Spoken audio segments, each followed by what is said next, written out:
एक लड़ाई में बाकी सब हार रहे हैं बीजेपी के लोग। 24 घंटे बिजली मिल रही है, वो समाजवादियों की देन है जिसकी वजह से यहाँ पर 24 घंटे बिजली मिल रही है। भारतीय जनता पार्टी की केवल इनकी सरकार की पहचान है लूट और झूठ, इसके अलावा इनकी कोई दूसरी पहचान नहीं है। बीजेपी अपने लोगों की चेकिंग नहीं करेगी, ये बीजेपी बुलवा रही है। बीजेपी सब कुछ बुलवाएगी और बीजेपी से कौन मिला हुआ ये नहीं पता लगता कई बार तो। मुजफ्फरनगर की हवा और पश्चिम की इसकी जो हवा चल रही है, इस बार भारतीय जनता पार्टी का सफाया होने जा रहा है। किसान और नौजवान और हर वर्ग के लोग इस बार समाजवादी पार्टी और इंडिया गठबंधन के साथ खड़े दिखाई दे रहे हैं। 10 साल में किसान ने आत्महत्या की है, गरीब बना है देश, बेरोजगारी बढ़ी है, नौकरियां छीनी गई हैं, आरक्षण खत्म हुआ है, बिजली से लेकर के आम चीजें महंगी की गई हैं। और ये महंगाई किसी कारण नहीं है बल्कि भारतीय जनता पार्टी के भ्रष्टाचार के कारण है। भारतीय जनता पार्टी की केवल इनकी सरकार की पहचान है लूट और झूठ, इसके अलावा इनकी कोई दूसरी पहचान नहीं है। भारतीय जनता पार्टी ने अपना मैनिफेस्टो रिलीज किया है, गरीब कल्याण की बात की गई है, मोदी के गारंटी की बात को दोहराया गया है। तो 10 साल में किसान ने 1 लाख किसान ने क्यों आत्महत्या की है? 10 साल में सरकार एमएसपी क्यों नहीं दे पाई? 10 साल में नौजवान इतने बड़े पैमाने पर बेरोजगार क्यों हो गया? 10 साल में भारत पे सबसे ज्यादा कर्जा क्यों हो गया? 10 साल में आपने उद्योगपतियों का 15 लाख करोड़ माफ किया लेकिन किसानों का कर्ज माफ नहीं किया। 10 साल में आपने आरक्षण खत्म कर दिया। और जो लोग ये कह रहे हैं 10 साल में अच्छा काम किया, वो अपने सांसदों को पोस्टर पे क्यों नहीं रख रहे हैं? जितने भी होर्डिंग पोस्टर हैं, इनके सांसद प्रत्याशी सब गायब हैं। जनता ने मन बना लिया है, जो दिखाई दे रहे हैं वो भी गायब होंगे।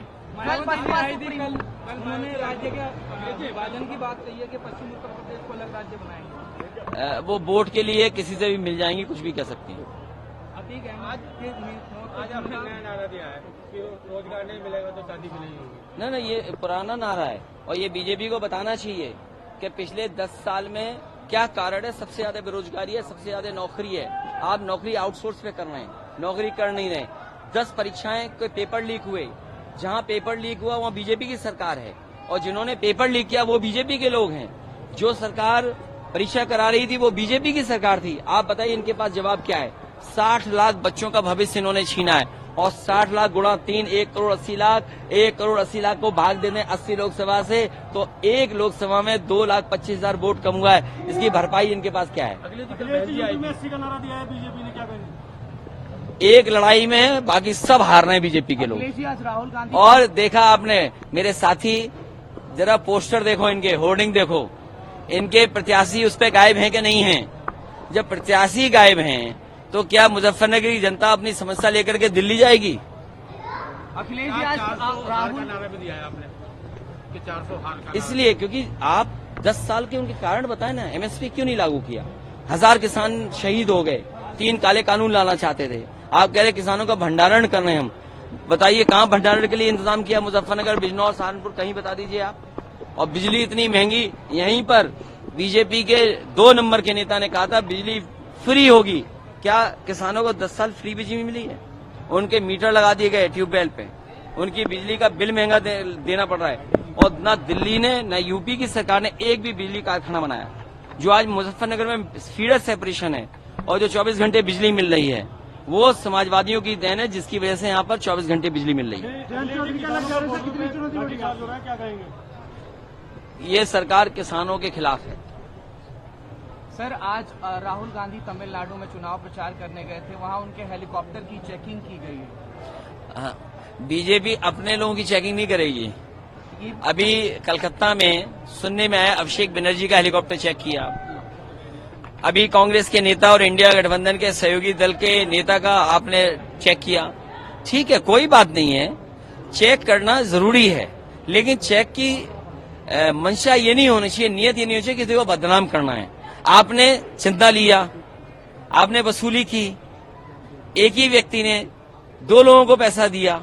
आज जो महंगाई और भ्रष्टाचार दिख रहा है, ये वसूली के कारण है। जिन कंपनियों से इन्होंने चंदा वसूला है, उन कंपनियों की चीजें चंदे से पहले कितनी सस्ती थी और चंदे के बाद कितनी महंगी आप उसी से अंदाजा लगा सकते हैं। ऐसी भी खबर निकल करके सामने आ रही है कि आप और राहुल गांधी एक साझा प्रेस कॉन्फ्रेंस कर सकते हैं। हम लोग लोगों को बढ़ाते हैं, लोगों को साथ लेके सम्मान देते हैं। ये किसी को भूलना नहीं चाहिए कि समाजवादी पार्टी हमेशा साथ लेती है, सम्मान देती है और बढ़ाने का काम करती है। अगर किसी ने चौधरी चरण सिंह जी की विरासत को आगे बढ़ाने का काम किया हो, चाहे राज्यसभा में, चाहे सीटें देकर के और अपने प्रत्याशी देकर के, तो समाजवादियों ने वो काम करके दिखाया है जिससे उनकी विरासत, उनका नाम आगे बढ़ सके। याकूब कुरैशी है बसपा नेता, उन्होंने हैं? याकूब कुरैशी है बसपा नेता, उन्होंने अतीक अहमद की मौत का जिम्मेदार आपको बताया। देखिए, ये बीजेपी बुलवा रही है उनसे, ये बीजेपी बुलवा रही है। बीजेपी सब कुछ बुलवाएगी और बीजेपी से कौन मिला हुआ है ये नहीं पता लगता कई बार तो।